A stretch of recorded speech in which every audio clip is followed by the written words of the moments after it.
You and your most senior team members are probably wasting their time on work that should be done by someone else. As a business grows, it's pretty normal for leaders to do all of the things, turning your hands to whatever needs working on.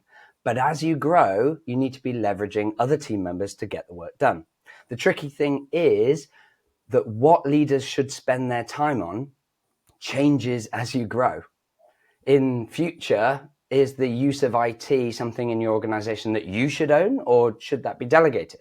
How much of leaders' time should be revenue generating versus working on the business? How do we and other senior team members confidently let go, particularly of high value areas like client interaction?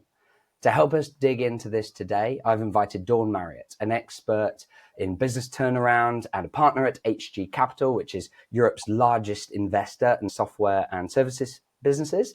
Dawn has transformed multiple companies into high-performing organizations, including during her time as CEO of Kynaps and Azets, by matching the right talent to the right roles and making really tough changes, driving growth and increasing valuations, revenue, and profits of even large billion-dollar businesses by more than 3 times in just 2 to 3 years.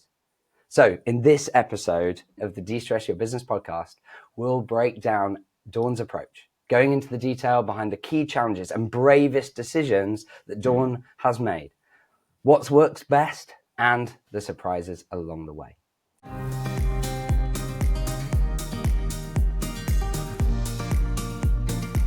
Welcome to De-Stress Your Business, the podcast where we show you how to get incredible results in your business without constant stress. I'm Alexis Kingsbury, a serial entrepreneur and founder at AirManual, and I'm joined by Dawn Marriott. Dawn, welcome to the podcast.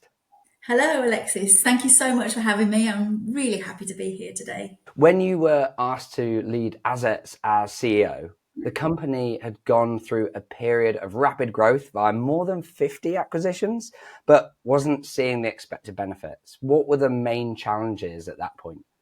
Yeah, well, for any company that acquires over 50 businesses in a very short period of time, there are going to be challenges. So it was quite daunting on day one, but actually when you got into it and you started to break it down, it wasn't as complicated as it sounds. So for anybody out there that's facing that situation, I would say take a deep breath, relax, and just do what you do and focus on what you know. So day one of going into Azets, and for me, it was about starting to unpack what did I have to play with, what was actually there, what did I have to try and drive change and improve about.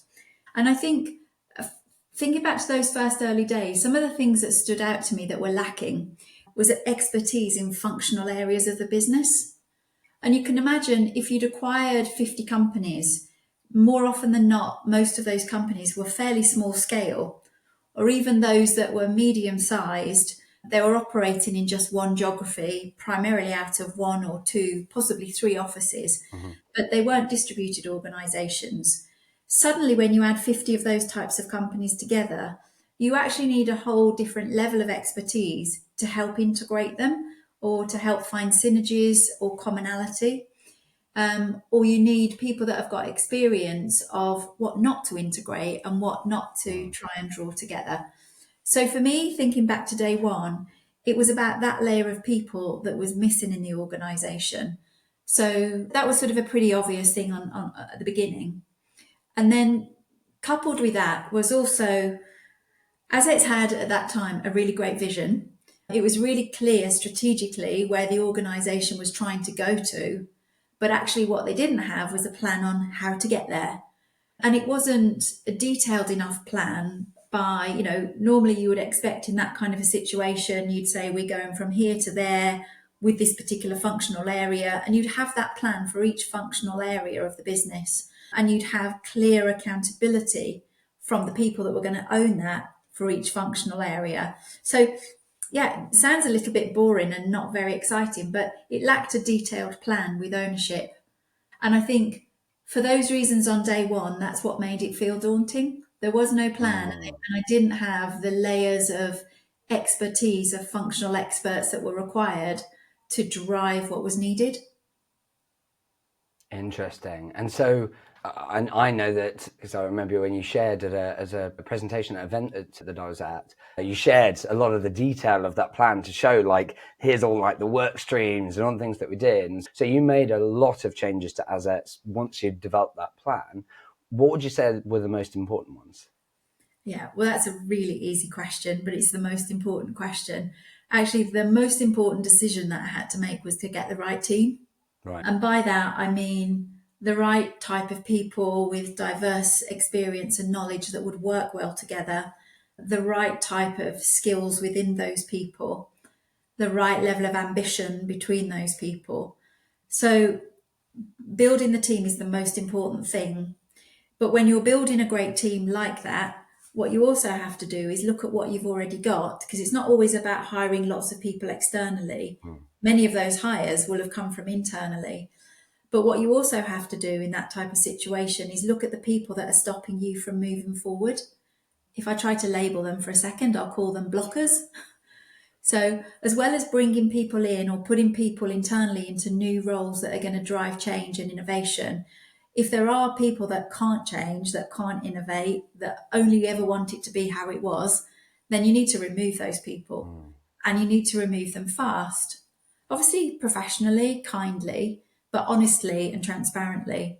So I think kind of having the right new people coming in, the right people promoted, removing the blockers, they're all really important decisions that you have to make very, very early on and get on with it. And the other important thing that I would say I gave a lot of time to is actually listening to people. So going out in amongst the organisation, talking to people of all levels, people that are doing customer facing jobs, people that are doing internal facing jobs, and hearing their views on what's actually going well in the business, what could be better, what ideas have they got for how we could, grow and mature the business for the future.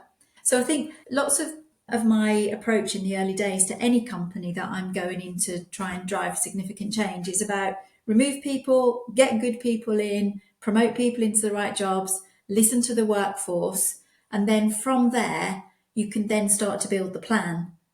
So I don't think it's a case of build the plan and then go do all of that. I think No. the first thing you need to do is to get these right people in the right roles.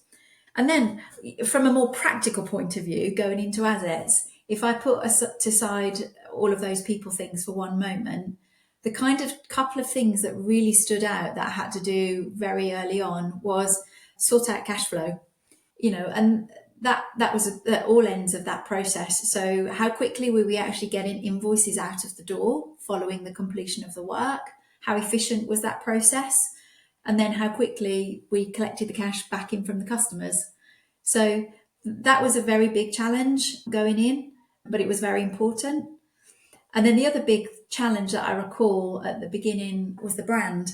Because Azets had been an amalgamation of so many different companies, the approach to branding was very inconsistent. So I don't think from a client perspective, they really cared too much because they were more often than not still dealing with exactly the same person, more often not with the same name over the door. But actually, it mattered internally because people from businesses that had been acquired were confused about the brand and they were open minded to have new brand coming in, but there wasn't anybody making that decision. So, kind of fixing the cash flow in the business was very important to continue to be in business. And then getting clarity around what we were going to do on brand was really important to the people that we had. Interesting. And I'm intrigued as to how deep you go, because I know that you're an incredibly great leader and thinker, and you're big on people and forming those relationships with the right people. And yet I know that you're also able to deal with that detail, those detailed plans and so on. So if we take something like the cash flow issue, and you mentioned sorting out the cash flow processes at both ends of the spectrum, from the invoicing through to getting the money in and so on, how did you approach that? Like, did you go super detailed and get into, okay, let me look at the process? Did you sort of just tell people, hey, go fix this? How, like, where did you draw that line of like getting stuck in to solve the problem versus kind of just sitting back? And what did it take, particularly given how, you made up of these so many different organizations that have been acquired, how you then create the change management to actually get those processes implemented at that, at the coalface level? Yeah, so there's another really good question. So the first thing is to identify that that's the priority. So for me, I could identify that cash flow was something that I needed to focus on because I could see that the cash flow coming in wasn't as good as it ought to have been. So that's the most important thing, first of all, is actually understand the problem and choose to make it a priority. So once you've done that, I think as the leader of a company, and particularly of Azets, it's quite a large business, as you know. Sort of at that time, there were probably 7,000 people in a couple of hundred offices, more than 200 offices. So there was a lot of people. If you try to do all of the detail yourself, you won't succeed because you can't get to all of the big challenges fast enough. Yeah. And actually, if you've already done the thing that I just talked about, which is get the right people in the right roles, what you should be doing as the leader is helping those people to understand your priorities and then letting them go and worry about the detail and fix the detail. It's helpful as the leader if you understand the extent of the problem. And in order to understand the extent, you do need to understand the detail a bit. But when I say understand the detail, I could probably have spoken to a small number of people out in any one of the individual offices and very quickly realised that they weren't getting the invoices out of the door fast enough. Credit control, when I arrived, had been centralized, and it was clear from those individual conversations that I had with people that it wasn't working very well. There wasn't the level of communication that there needed to be with the central credit control and the individual offices or the individual partners of individual offices. So I guess to that extent, I understood enough detail to see why it wasn't working. And I probably, just from a historical experience, I probably could have gone, here's how I think it should be set up, here's what good looks like. But I just found myself a new fabulous CFO who had joined the business, and that was part of his role. For me, the strategy was we need to be more cash rich and we need to get our cash in faster. So my sort of prioritizing his time was that's the problem I'd like you to fix first. Nice. And then just make sure that he felt incredibly empowered to go and do that rather than me telling him how to do it. Nice. I really like that. And particularly because when I think about, if I take an industry that you have a huge amount of experience, like in the accounting industry, but this applies to many others, in a large organization where you've got 7,000 people, clearly there is enough budget and leverage to go, right, well, I'm going to have a CXO, CFO, CTO, CMO, CRO, whatever you need to create your board and your leadership to do those things. And so exactly as you say, you can say, CFO, go solve this problem for me. Interestingly, if I look at many organizations, for example, a client of ours, it's got 100 people in the organization. They've got 4 partners at the top level, or 4 owning partners at the top level, but they don't have a leadership team underneath that have the CXO type roles. So as a result, each of them takes a bit of responsibility, one for finance, one for IT, and a bit of legal, and one does a marketing and a bit of practice management kind of stuff. And so they all have that. And so that creates that kind of challenge of how do you then get stuff done and be the one to priority, and of course their revenue generating client and have 75% of their time is spent with clients. Yeah. I know that is something that you've got a lot of experience with, because that's exactly the sort of challenge you've had with these acquired businesses where the owners are doing exactly those sorts of things. Yeah. And I know that's something that you overcame. Like, how did you approach that? What was it that you saw, and how did you then address that? Yeah. So I think the most valuable thing that all of us have at work is time. And so how you spend your time is probably the key driver of how successful or unsuccessful that you are. So, and coupled with time, you need to have clarity around accountability and responsibility.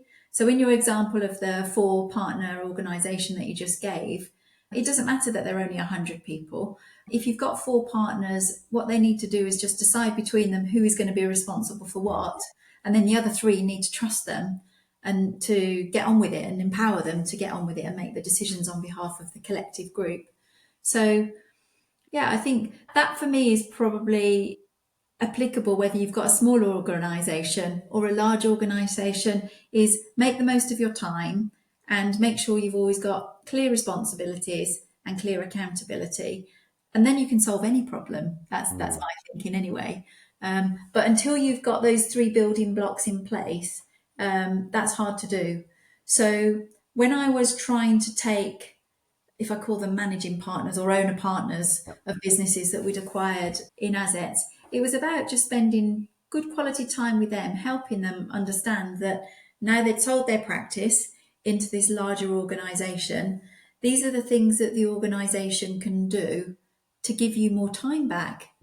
So that instead of only having 75% of their time available to spend with clients, maybe they could get 90%. So Yeah. suddenly they've got much more time available to focus on either growing more relationships or getting more from the relationships that they'd already got, that perhaps they normally whiz through any meetings with clients because they know they've got to get to the next one. So this commodity of time is so important, and especially in a professional services firm when what you're selling is your time. So if you waste a lot of your time on, you know, I don't mean to diminish the term admin, but if you think about everything other than being with clients as admin, if you're putting too much time on that, then your business is going to struggle to grow to its full potential. And the thing that I've learned about growing businesses is not every business wants to grow. Some people are very happy running small practices where they do a high quality job, they have very long term relationships with their customers and clients. And I think that's okay too. So it just depends on it. Have you got a growth strategy or have you got a sort of a maintenance strategy? But if you've got either of those strategies, by making sure you use your time as wisely as you can probably get better in both of those situations just by managing time better. And I guess that was my big strategy with the owner partners that we acquired, that you've sold into this organization. I can do these things for you. You can get more time back to focus on your own office or your own offices or whatever it was working. But I think if I go to sort of something I mentioned earlier about people, I was very much in listening mode to what people were telling me. And in a lot of cases, some of the businesses that we'd acquired were getting towards scale where the managing partner actually couldn't spend any time with clients anymore because they were so busy doing all of this admin work and leadership all of the time. And actually, what they really wanted was to be able to have more time back to be able to look after clients. And you don't always find the functional expertise in those smaller firms, as you were saying earlier. They don't always have the luxury of having a complete C-suite of skills available to them. So a lot of the things that weren't totally core, i.e., they weren't actually about doing the accounting. For example, it might have been the IT, or it might have been the financial reporting, or it might have been digital marketing.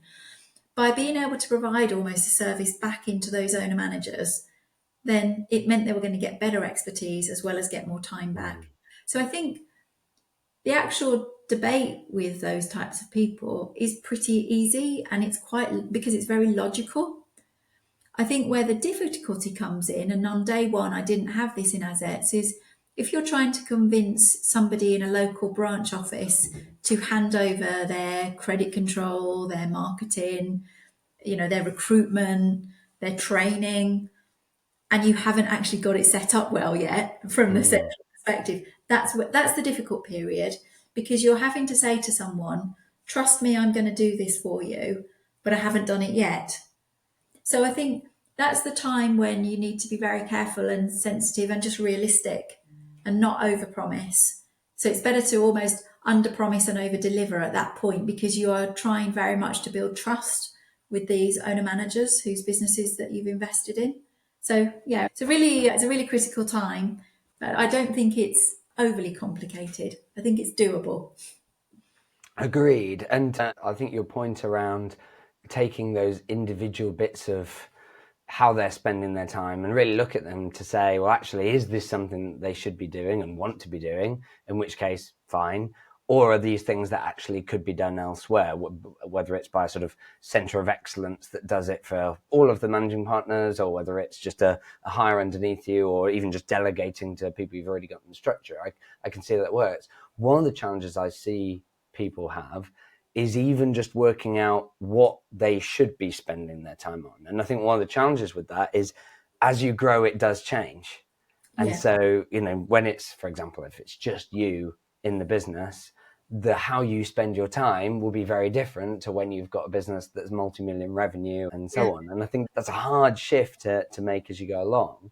And particularly when you look at something like spending time with clients, it's very easy to put so much in that bucket and say, Yeah. oh, yes, that's all time with clients, or time on clients. And then you start pulling it apart. And I know that at Azets, you started looking at how those managing partners and so on were spending their time. And so that actually they were doing work that should be done more by more junior resource. Are there sort of examples of that? And how did you help them see that? Yeah. I mean, I'll start, if I can, with how do you help them see? And the first thing to do if you're in that situation is actually to take your diary, look at your diary. Everybody has an online calendar these days. So actually look at your calendar for the last 3 months and put all the time that you spent doing things into categories. I actually have a little exercise that I do with a group that I'm mentoring at the moment, young people, where we actually put it into a spreadsheet and we produce a pie chart at the end of it, so that people can see actually what activities in general do they spend time on over the course of a 3 month period.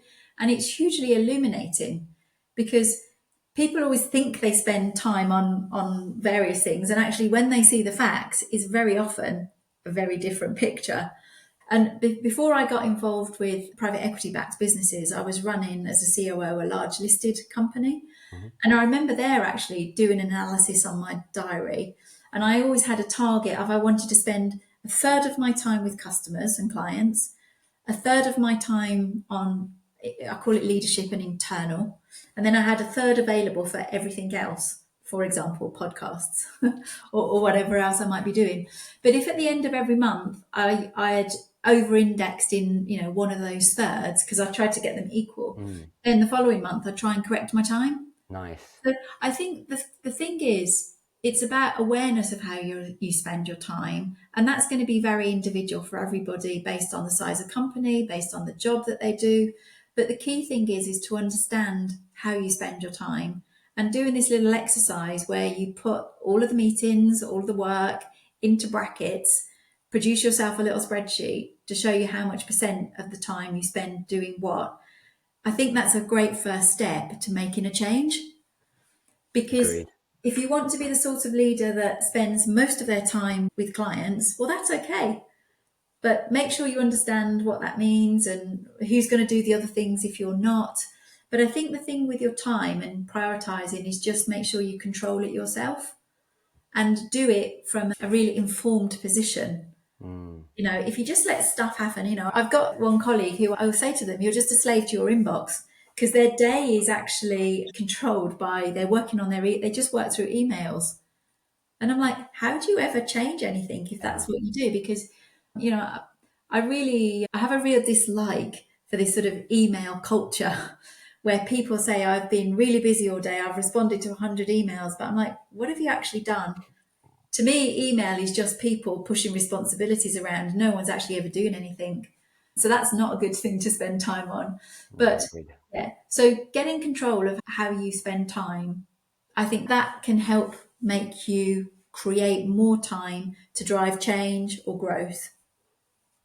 Yeah, I really like that. And I think your point around having that clarity on your starting point and being intentional about where you're trying to go is really interesting, because it reminds me of, there's a sort of, if you like, a definition of leadership that you can apply, which is like that your main job as a top leader, as a strategist, is defining where you're trying to get to, like your goal, getting to B, but actually also having clarity on where you are and what A is, and then understanding what are the obstacles in between to get from A to B, so that then, as you say, you can then delegate to other people to actually remove those obstacles. Yeah. And it's interesting that it's like, even if you're a sole practice owner, you can do that, but for your time.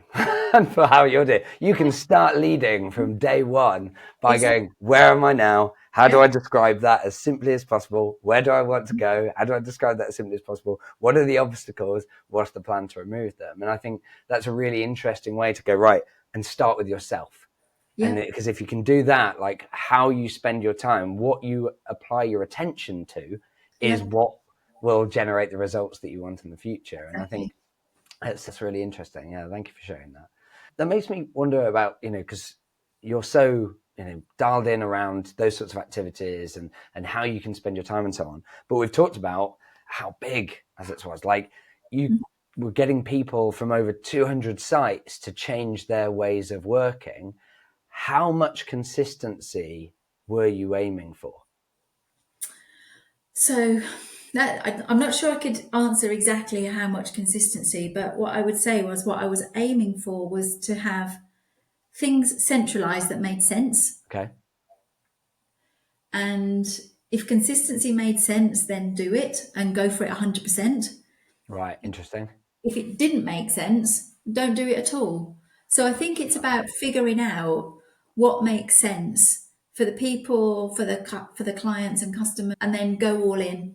But also don't go all in when it's not important. And let me give maybe if I just give you a Yeah. couple Give us some of examples. make it easier. So if I think about cybersecurity, okay, we are as Azets, they've got hundreds of thousands of clients. We're processing very personal, private, very important, very confidential information. So we could take zero compromise on what we did around cybersecurity. So there, having consistency was completely essential in my view, not an optional thing. It's essential. It's the only sensible way to go forward. So there, set a common standard, whatever that was, and then as fast as you possibly can, everybody needs to migrate to that. And there needs to be a clear owner. There is a strategy in place from the top that says this is a no compromise, piece of work. It's not a debate, not a discussion. You can have had the debate and the discussion in the beginning, but ultimately, once the decision has been made, the plan has been made, and the standard set, you then need to empower the executor to get on and do it as fast as possible. So that would be a good example of something where, yeah, 100% was the only way to go. Something that was probably, I won't say less important, but we could have more flexibility. So, Yeah, less obviously like, yeah, this is everyone's going to do it. Yeah. yeah. So if I think about trying to think of a really good example that was day to day rather, because I've got a couple that are really big and a couple of really big ones. So you might know within this business, we retained one brand outside of Azet. And so that's a big example of where making the decision not to do that. But I'm trying to think of something that was more detailed. What about relating to the cash flow bit? What about the around billing and so on? Like, to what extent did everyone have to do their timesheeting and all these sorts of things, invoicing, etc., in exactly the same way? Well, actually, I mean, that was another one where we didn't really compromise very much, certainly within individual countries. So if I looked at the country level, because Azets is in multiple countries, Yeah. at a country level, we allowed for difference. But within the countries, we wanted consistency because what we were trying to get to was consistency of systems that we used within a country. Mm. So what you don't want is the same system, but with 4 or 5 different interpretations of what's the best process. So on things like getting the invoices out fast, the format of those invoices, and then the collection process, actually there we did look for real consistency. And Mm. that's important because when you've got a company that's scaling at the rate Azets is, everything that you do has got to be scalable because Yeah. you've got to think by next year we might have added another 10 or 20% of growth onto this business. Is the process that we've got scalable? And if it's inconsistent, then it's very hard to make it scalable. And then Great. the other thing that's relevant there is that as you're trying to transform and change a company, you need to be able to measure all of the improvements, satisfy yourself that you've made the right changes, and to convince yourself that what you're doing is as efficient as it can be. If you do everything inconsistently, it's very hard to do that. Mm. So lots of things we were looking for consistency. But I'm just sort of got a couple of examples now in my mind of things that have come that where would we have given greater degrees of latitude. So things like hiring people. Interesting. There we tended to leave that more to local management.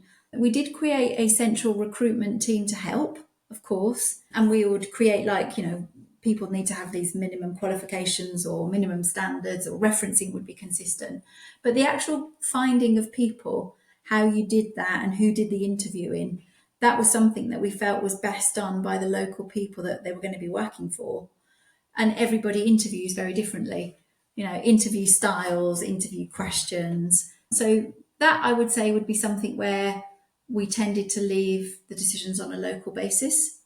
There were some other things around local sponsorships. I remember that was a very sensitive subject where, a particular business that maybe Azets had invested in was sponsoring a local school football team or something along those names with the branded shirts. That was really sensitive for people, really, really fighting hard to keep that. So I let them. Because that was very much about the thing with Azets is that being a part of the local community is an important strategy. So at the strategy level, the message was be active in your community. At the sort of operating level, how they interpreted and did that, well, that was for them to decide. Sure.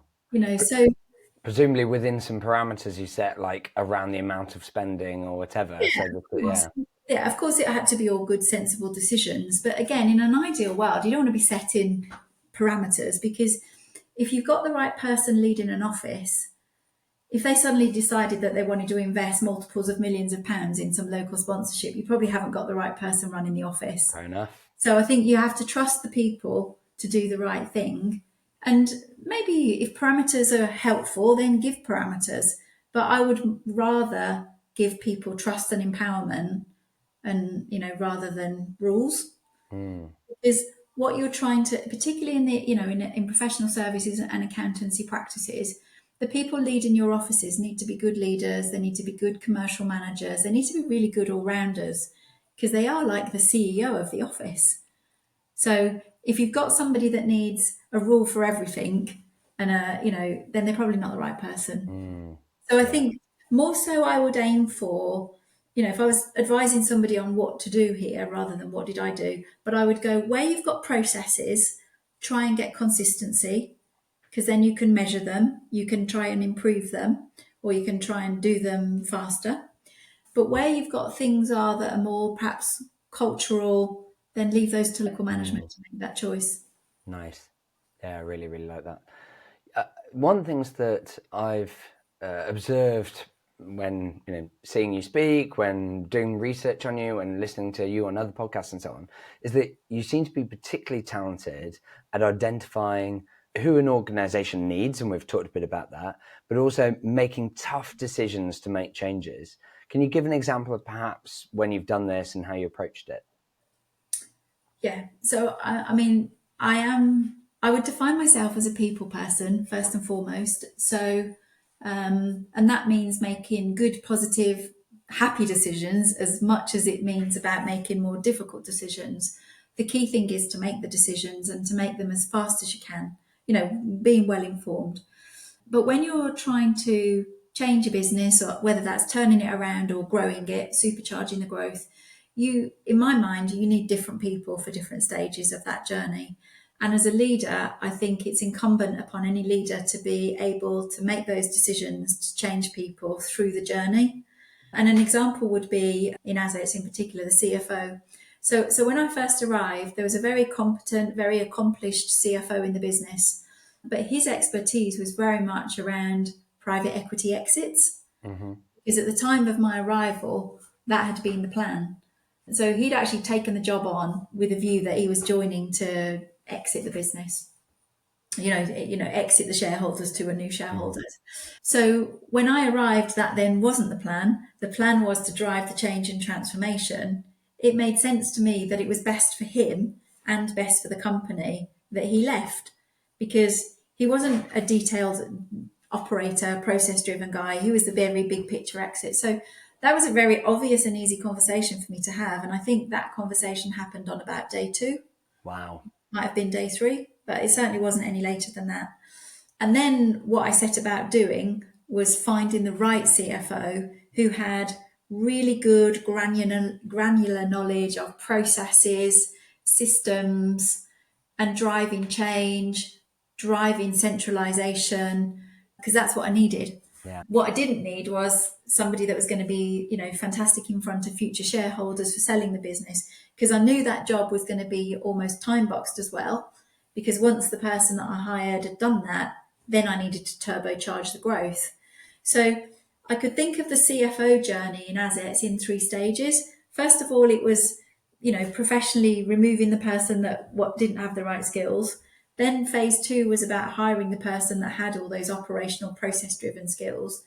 And once I felt we'd got success in that area, then I needed a CFO who was very growth focused and very revenue driven.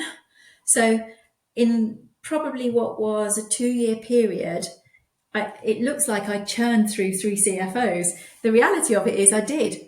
But the reason for it is that is what the business needed. Mm. And to be the leader in these times of change and high growth or high turnarounds, you need to be able to recognize that you need different skills and different people to drive different stages. And you need to be, I'm not sure brave.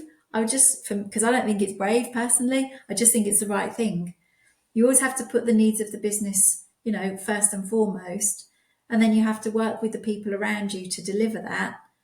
But that means being incredibly honest with people as well, and not sort of creating a false expectation.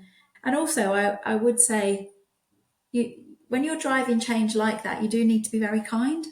And, I would never want to have a conversation with somebody about their exit that they weren't expecting. Mm. In my mind, they should always know it's coming, and they probably have worked it out themselves anyway. Or they perhaps knew it from the beginning anyway, that they knew it was a job in phases. And I could even liken my own experience at Azets to that. When I went in there, I never expected to be the CEO for the next 5 to 10 years. I knew that my job was to drive change, to drive the transformation, and to fix things. And when I felt that was done, another important part of my job was to replace myself, Mm-hmm. which I did, and I'm very proud of the fact that today I still get to be on the board of Azets. That's really exciting for me because I am incredibly passionate about the business, and I feel very proud of everybody in that business and what they achieved. So I'm really happy that I'm still on the board. But would I be the right CEO today? No way. I'd be terrible. I'd be so disruptive because I'd be constantly trying to change things. Because that's what I like to do. I like to drive change. I like to shake things up and fix things. Whereas actually, what that business needs is stability. It also needs knowledge. And I'm not Mm. an accountant, I'm ashamed to say. So I think once I'd driven all the business process improvements and the strategic plan was there, then it was right that the next person that became the CEO had the right skills for that stage. And I think, yeah, if I look back on the journey with Azets, getting that succession bit right is probably one of the things that I'm most happy with. Yeah. It meant I could have a nice exit and the new person coming in, could really have the opportunity to flourish and blossom, and that's what they've done. Nice. I love that. And I want to underline something there, because I think that I love the fact that you describe it as, actually, I'm not being brave there. I'm just doing what's right. And yet I want to underline how unusual your attitude towards it, and as a result, the action you take is. Because, for example, even within the last week, I've spent time with business owners who've told me how they've got team members who they've realized are not a good fit. They wish that they'd got a decent process around managing performance out and so on. In fact, as a result, been helping them with that.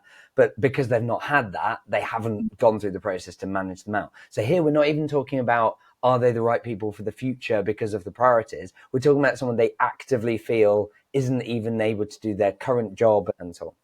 And what's interesting is the time scale that they're talking about, then removing that person, given this realization. And one was talking about 3 months, and the other one was talking about 5 months, on the basis of, oh, well, once then, they've had the office party, or that they've done this thing, right? And yet that is far more common than what you've described. Yeah. having that conversation within 2 days of getting in the role is such a lever of your success and the speed. You know, when we're talking about the transition that you've made in many organizations, including Azets, and we're saying 3x value in under 3 years and so on, I want to Yeah. shine a spotlight for people out there listening on how you achieve that kind of growth and those kind of results. And we've talked about how important team is and resource and having that those right people around you, and therefore the speed that you have in terms of your decision making, but also your process of removing people when they're not right, needs Yeah. to be absolutely on point to make sure that you're not holding back. Yeah. I mean, anybody that's listening to this that is facing that situation, I would just say, just do it. Just do it. What's going to go wrong? You know, What and When I want to ask you though, like, how do you get confident and indeed even convince others before making big changes, like, you know, changing a pricing model, increasing fees, you know, removing a key hire, perhaps even one that was made recently, and then you've realized, no, that's wrong. yeah. You know, how do you get you and others confident? Because I think sometimes it's easy to look back and go, oh, yes, that was absolutely the right decision at the right times. But at the time No, when you're in it, that can feel scary. I think when it comes to the removing of people, I'd say 99 times out of 100, when you've actually removed somebody, the rest of the organization takes a huge sigh of relief. And 9 times out of 10, they'll say, why did it take so long? Because they have probably already seen it before you have. Because, even in a small company, unless you're actually sat next to the person, you don't really know what they're like all day long. But the person sat next to them does. Yeah, And and that's so to deal with it. you asked me a question at the beginning about, how do you get all these people to follow you and, these people Mm, in different offices, how do you influence them? Well, one of the ways is actually making fast decisions on removing the blockers. Because in assets in particular, I went in and on day one could see individually in a few cases who some of these blockers were, because I only had to have one conversation and they told me all the reasons why it was never going to work. So it was quite obvious that those people were not the right people. yeah. And if they were opening up to me on day one like that, imagine what everybody else has heard in the Mm, months running up to me coming in. So the minute that you start making some fast decisions, people in the organization see change happening and they see you taking decisions and they go, okay, that's the kind of leader I'm going to follow. They might not like all of the decisions, but at least you're making change and you're driving things forward. And so it creates a huge amount of followership. But as I said, yeah, more often than not, when you're removing someone, particularly a senior person, the rest of the organisation would have done it sooner. So don't wait until the party, whoever that person is, do it now. And actually, the other thing with removing people as well, invariably, you're removing them because they're not in the right role, mm. they don't have the right attitude for the role or the company that you want. They're probably quite unhappy themselves because nobody wants to work in a job where they don't feel aligned to what the company strategy is, because you then feel on the outside and you feel undervalued, you feel not listened to. So maybe those people that are putting it off should think they actually owe those individuals the courtesy of making a faster decision to put them out of whatever unhappiness they might be having. And even if they pretend they'll probably not come forward saying, hey, I'm really unhappy, I don't want to be here. No. And I'm probably not saying that. But underlying, if you could listen to the conversations that they had over the dinner table with their, wife, husband, partner, friend, whatever it was, they're probably saying, I'm not happy at work. Yeah.